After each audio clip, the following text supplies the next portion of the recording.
You're tuned in to Agriculture Today, and we start our Wednesday show with K-State and Washburn law professor Roger McEowen. Roger, thanks for joining us today. Good to be with you, Shelby. Roger, talking about two different topics today, bankruptcy and guardianship. And first, wanting to touch on a recent bankruptcy and who had that bankruptcy. Well, it was 2 weeks ago, a little over 2 weeks ago, November 17, that Hansen-Mueller grain filed for Chapter 11 bankruptcy. Now, that's not a liquidation bankruptcy. That's a reorganization bankruptcy. And they filed it in the district court, the bankruptcy court for the District of Nebraska. And that has implications for farmers because they have not only facilities in Nebraska, but they have significant operations in western Kansas. And there are a lot of farmers that are going to be affected by this. I was recently speaking in Fargo, North Dakota, and I learned that they have facilities up in North Dakota too. So this is more widespread than just the Omaha area, than just Kansas. It kind of stretches all over the place. What can a Kansas farmer be doing if they were doing business with Hansen-Mueller? Well, because they filed for bankruptcy protection, they are currently legally prevented from paying their past debts without court permission. So there was a settlement that was announced, and we may have had people that are listening that have heard about that in the news regarding payments to farmers. That was specific to Nebraska, their Nebraska state licensure, and it likely doesn't apply to Kansas growers automatically. So the immediate thing, if Kansas farmers haven't done this already, they need to do some things to protect their financial interest. And one of those, I would start with this. If they delivered grain within 20 days before the bankruptcy filing, so that'd be basically October 28 up till the date of bankruptcy filing on November 17, then that portion of the debt may get what we call in bankruptcy administrative priority. And that means it gets paid in full before the other old debts.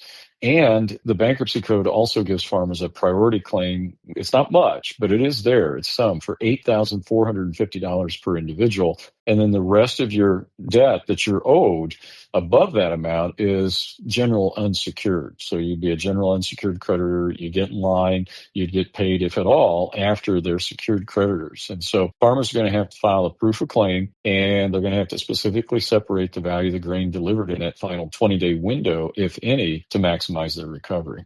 Anything farmers can be doing for maybe other businesses or any way to ever avoid this in the future? Well, one of the things that, from a tax planning standpoint, that farmers like to do, and it's a great strategy and it works for a lot of farmers, is to sell grain on a deferred payment contract. Well, if you do that, you always have to remember that unless you use some type of escrow account or letter of credit, you're going to be an unsecured creditor of the buyer. And what that means is, after delivery and before you get paid, you're unsecured. And so if the buyer files, in this instance, bankruptcy, that means you're going to go to the back of the line. So you want to be able to have a backstop in there if you get into deferred grain sales.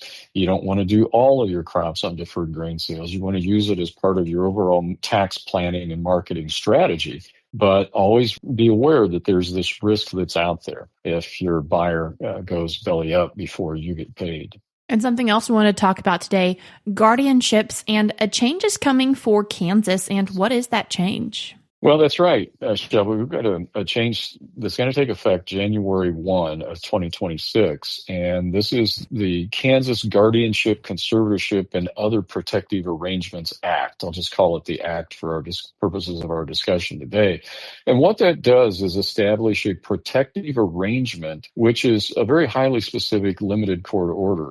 And what the statute does regarding the powers granted under that arrangement is in a new section, we call it Section 121 of the Act. And that's really where the core element of this is. And that deals with a court's authority to establish a separate protective arrangement instead of a conservatorship. So I think it has these protective arrangements, and I probably should go into a little bit more discussion of what those are. It's different than a conservatorship, and I think they'll have some implications with respect to farmers and ranchers and other types of agricultural contractual business relationships. Can you explain to us a little bit more about what a protective arrangement is and some scenarios it could be used in? It's deemed to be, at least it's thought that it's going to be a less restrictive alternative to a full conservatorship. And so we think of a conservatorship, it often comes up with respect to older people, elderly people, but not necessarily exclusively. It applies to someone who can't effectively make decisions and take care of themselves. and they don't have any type of document in place, such as a power of attorney that names someone as an agent to make business decisions on their behalf. So a court can appoint someone to be the conservator over that person. What this does is really kind of change that. We're moving to a protective arrangement. Now, the authority for a court to issue a protective arrangement for somebody's property is derived from the court's general jurisdiction to protect financial interests of the individual. So we want to think of it kind of like a power of attorney in that instance. If I have a power of attorney where I'm the agent that somebody has designated me as agent, then I can take care of their property for them. I can handle their business decisions for them. I can deal with IRS and the state. I can do all types of business transactions. So here, if a court finds that the individual's ability to manage property or their business affairs is impaired, and the management of their property or business affairs is required to avoid wasting that property or substantial waste of the property, then the court can order a protective arrangement. And this is viewed as a person-centered approach, ensuring that once the court says that you can have this arrangement set up, then the court's basically out of it. This is supposed to be the least restrictive approach necessary. Now, a traditional conservatorship appoints a person that has broad authority to manage the protected person's entire financial estate. So the court has the power to enter an order specifically tailored to the individual's needs, often without appointing a full conservatorship.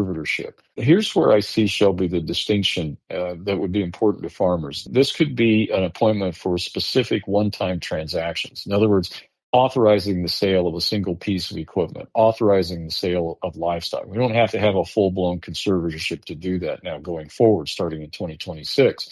Or ordering the execution of specific annual farm lease or a grain forward contract. I need help with doing that. And I don't have a power of attorney, and I don't want to go through a full-blown conservatorship. So this is trying to plug that hole. Or even you could grant an agent under a pre-existing power of attorney specific powers that the person still has the capacity to execute. So I think this is a crucial distinction. Under the old system, a finding of financial incapacity would often lead to a full conservatorship, which would strip that person, then the conservatee, of most of their contractual authority. Now, the new protective arrangements may still preserve a farmer's right to enter into some contracts while restricting others.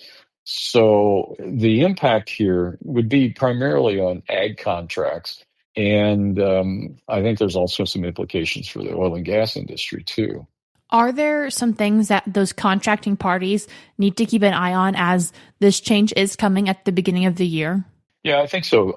Contractual capacity and contractual certainty for third parties. So if dealing with grain elevators, dealing with seed and chemical suppliers, dealing with tenant farmers.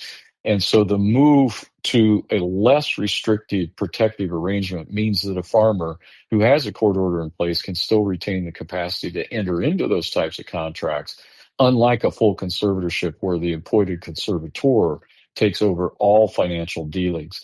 So it might only restrict high-value long-term decisions, for example, selling the farm, but leave routine operational decisions to the farm owner. And I think that honors the new Act's goal of maximizing self-determination. It's giving the individual still more control over certain types of decisions, whereas a conservatorship, the conservator controls everything.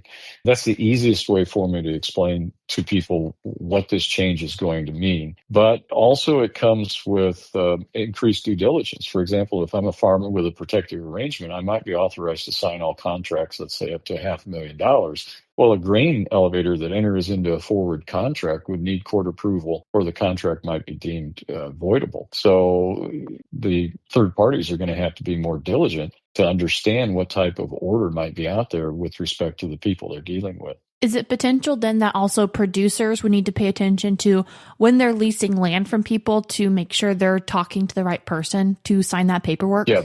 Right. That's another example of the due diligence that's going to be on third parties. So under the old law, if a contracting party, such as a bank that's lending money for equipment or a grain buyer, knew a farm owner was under a full conservatorship, they knew precisely who to contract with, and that would be the conservator. The new system introduces that layer of complexity. So any type of contractual arrangement, a tenant, you need to know who you're dealing with, a lender, who are you dealing with? And so these third parties that are dealing with a protected person are going to have to exercise greater diligence. You can't just simply assume that the person has no capacity. You're going to have to review the specific court order establishing that protective arrangement. And that's going to be a change in some of these situations as we start to see these being utilized in 2026. Is there a way to easily see what those orders are? I would say anytime a third party has any type of question that there might be some type of arrangement in place, they do need to check the Kansas court system's database to determine if there is some type of conservatorship or, in this instance, protective arrangement in place. And that's going to be important, and it'll be even more important when we get to 2026. That was K-State and Washburn law professor Roger McEowen.